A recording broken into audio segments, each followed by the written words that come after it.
1912 की बात है। जगह Belfast. Harland and Wolff shipyard से एक बहुत बड़ा जहाज बन रहा है। ये कोई मामूली जहाज नहीं है, ये है आरएमएस टाइटैनिक, सपनों का जहाज, इंसानी दिमाग की एक मिसाल। इसका साइज बहुत बड़ा है, इससे पहले ऐसा कुछ नहीं बना। 882 फीट से भी ज्यादा लंबा, लगभग 46,000 का वजन टाइटैनिक एक तैरता हुआ शहर है। इसका निर्माण एक कमाल है, हजारों मजदूरों की मेहनत का नतीजा, जिन्होंने इसे बनाने के लिए दिन रात काम किया। टाइटैनिक सिर्फ एक जहाज नहीं था, ये एक स्टेटमेंट था। ये उस जमाने के अमीर लोगों की जिंदगी दिखाता था। फर्स्ट क्लास वालों के पास बड़े बड़े कमरे, स्विमिंग पूल, जिम और तुर्किश बाथ भी था। यहाँ का खाना लंदन और पेरिस के सबसे अच्छे रेस्टोरेंट्स जैसा था। बड़े बड़े शेफ खाना बनाते थे, लकड़ी का काम, झूमर, सब कुछ बहुत शानदार था। 10 अप्रैल 1912 को टाइटैनिक अपनी पहली यात्रा पर निकला। पूरी दुनिया इसके बारे में बात कर रही थी। यह जहाज इंजीनियरिंग का एक कमाल था, सबसे बड़ा और आलीशान। यह इंसानों के हुनर और बड़े सपनों की निशानी था, एक तैरता हुआ महल। साउथहैम्पटन, इंग्लैंड से न्यूयॉर्क जाने के लिए टाइटैनिक का रास्ता बहुत सोच समझकर बनाया गया था। यह सफर लगभग 1 हफ्ते का था। फ्रांस और आयरलैंड में रुकना था और लोगों को लेना था। बंदरगाह पर बहुत लोग जमा थे। सब खुश हो रहे थे जब जहाज समुद्र में जा रहा था। जहाज पर 2200 से ज्यादा लोग थे, अमीर लोग और नए देश जाने वाले लोग। यात्रियों में उस जमाने के कुछ सबसे अमीर और फेमस लोग थे, बड़े बिजनेसमैन, फिल्मी सितारे और सोशलाइट्स। वो फर्स्ट क्लास में थे, उनके पास सब कुछ था। अमेरिका में नई जिंदगी की तलाश में नए देश जाने वाले लोग भी थे। ये थर्ड क्लास में थे, छोटे कमरों में। जिंदगी अलग थी, लेकिन सबके दिल में एक उम्मीद थी। जहाज पर लोग घूम रहे थे, बातें कर रहे थे। जहाज के कर्मचारी सबका ध्यान रख रहे थे। अप्रैल में उत्तरी अटलांटिक खतरनाक हो सकता है, मौसम बदलता रहता है और बर्फ के बड़े बड़े टुकड़े होते हैं, लेकिन जहाज के लोगों को भरोसा था। उन्हें नहीं पता था कि जल्द ही एक बड़ा हादसा होने वाला है। 5 दिन बाद 14 अप्रैल की रात को हादसा हुआ। रात के 11:40 पर टाइटैनिक 22 नॉट की स्पीड से जा रहा था और एक बर्फ के बड़े टुकड़े से टकरा गया। सबको झटका नहीं लगा, लेकिन जहाज को बहुत नुकसान हुआ। जहाज में पानी भरने लगा और टाइटैनिक डूबने लगा। हादसे के बाद सब पूछ रहे थे कि यह कैसे हुआ। कुछ लोगों ने कहा कि जहाज अच्छी तरह से नहीं बना था। कुछ लोगों ने कहा कि जहाज के अलग अलग हिस्सों में पानी नहीं रुक सकता था। क्या इन छोटी छोटी बातों से जहाज डूब गया? हादसे की जांच से पता चला कि हमारी टेक्नोलॉजी की भी एक सीमा होती है। सेक्शन 6, क्या गलत फैसले हुए? जहाज के अलावा लोगों ने जहाज के कर्मचारियों के बारे में भी सवाल उठाए। क्या कैप्टन एडवर्ड स्मिथ ने बर्फ की चेतावनी को नजरअंदाज किया? क्या जहाज ज्यादा तेज चल रहा था? पास के एक जहाज कैलिफोर्नियन ने मदद के सिग्नल देखे थे, लेकिन कुछ नहीं किया। इस हादसे से पता चला कि गलतियों के बहुत बुरे नतीजे हो सकते हैं, चाहे हमारे पास कितनी भी अच्छी टेक्नोलॉजी क्यों ना हो। सेक्शन 7, साजिश या सच। इस हादसे के बाद कई कहानियां बनी। कुछ सच्ची लगती हैं, कुछ बिल्कुल झूठी। कुछ कहते हैं कि जहाज को जानबूझकर डुबोया गया था पैसों के लिए। एक और कहानी है कि टाइटैनिक की जगह उसके जैसे दूसरे जहाज ओलंपिक को डुबोया गया था। ये कहानियां दिलचस्प हैं, लेकिन इनके कोई सबूत नहीं है। ज्यादातर लोग इन्हें नहीं मानते। सबसे ज्यादा यही लगता है कि जहाज तेज चल रहा था, गलत रास्ता लिया गया और जहाज में कुछ खराबियां थीं, इसलिए ये हादसा हुआ। जहाज पर सबके लिए लाइफ बोट नहीं थी, इससे बहुत लोगों की जान चली गई। सेक्शन 8, टाइटैनिक का मलबा कहां है? 70 साल से ज्यादा समय तक टाइटैनिक समुद्र में ही रहा। फिर 1985 में रॉबर्ट बैलार्ड ने इसे ढूंढ निकाला। यह खबर पूरी दुनिया में फैल गई। टाइटैनिक के 2 टुकड़े हो गए थे, समुद्र में बहुत नीचे।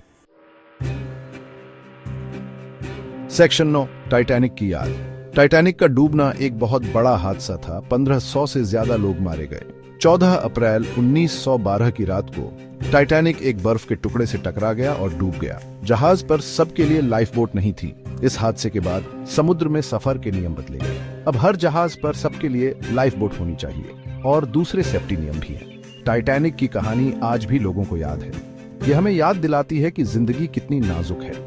टाइटैनिक के निर्माण में कई चुनौतियां आईं। जहाज को बनाने के लिए बहुत सारे संसाधनों की जरूरत थी। कई बार काम रुक गया क्योंकि सामग्री की कमी हो गई थी, लेकिन हारलैंड एंड वोल्फ के इंजीनियरों ने हर समस्या का हल निकाला। इन चुनौतियों ने टाइटैनिक के निर्माण को और भी महत्वपूर्ण बना दिया।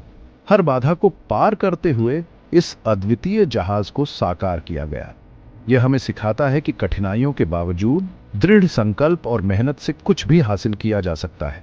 टाइटैनिक सिर्फ एक जहाज नहीं था, बल्कि यह मानव प्रयास और अटूट इच्छा शक्ति का प्रतीक बन गया। टाइटैनिक की पहली यात्रा की तैयारी में महीनों लगे। जहाज को पूरी तरह से तैयार करने के लिए हर छोटी बड़ी चीज का ध्यान रखा गया।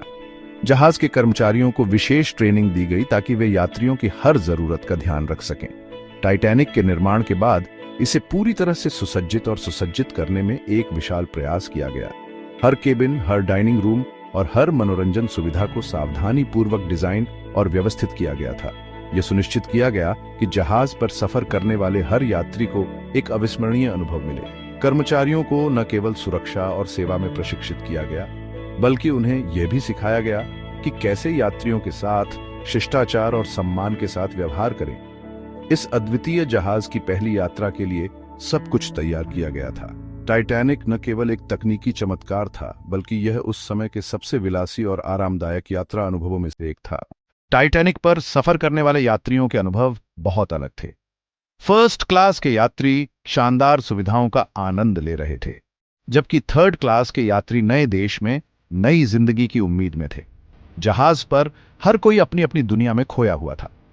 फर्स्ट क्लास के यात्रियों के लिए यह एक सपने जैसा अनुभव था। वे भव्य डाइनिंग रूम में शानदार भोजन का आनंद ले रहे थे, स्विमिंग पूल में आराम कर रहे थे और उच्च समाज के लोगों के साथ बातचीत कर रहे थे। उनके केबिन लग्जरी होटल के कमरों की तरह थे, जहां हर सुविधा उपलब्ध थी। वहीं दूसरी ओर थर्ड क्लास के यात्रियों के अनुभव बिल्कुल अलग थे। वे साधारण केबिन में सफर कर रहे थे, जहां सुविधाएं बहुत सीमित थीं, लेकिन उनके चेहरे पर एक अलग ही चमक थी, क्योंकि वे एक नए देश में एक नई जिंदगी की उम्मीद में थे। उन्होंने अपने सपनों को पूरा करने के लिए इस यात्रा को चुना था। इस प्रकार टाइटैनिक पर सफर करने वाले हर यात्री के अनुभव अलग थे, लेकिन एक बात सामान्य थी। हर कोई इस ऐतिहासिक जहाज पर अपनी यात्रा को लेकर उत्साहित और आशान्वित था। टाइटैनिक के डूबने के बाद पूरी दुनिया में शोक की लहर दौड़ गई। इस हादसे ने समुद्री यात्रा के नियमों को बदल दिया। अब हर जहाज पर पर्याप्त लाइफ बोट्स और सेफ्टी उपकरण होना जरूरी है। इस हादसे ने हमें सिखाया कि सुरक्षा से कोई समझौता नहीं किया जा सकता।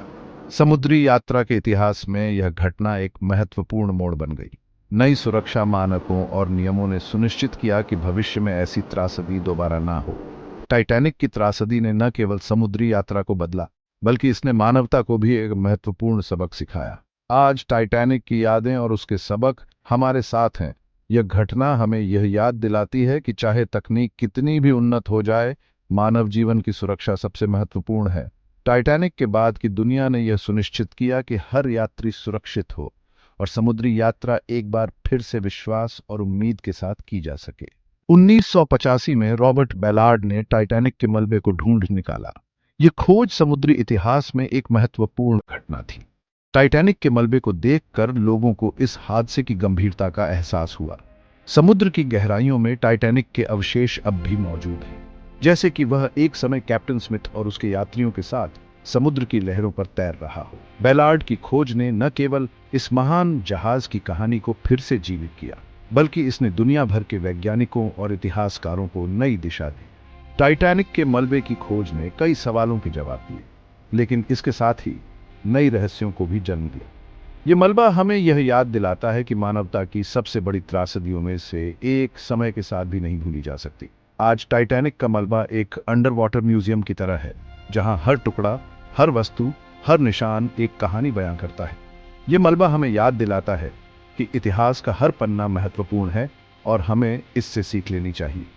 टाइटैनिक के मलबे की खोज ने इस जहाज की महानता और उसकी त्रासदी को एक बार फिर से दुनिया के सामने ला दिया।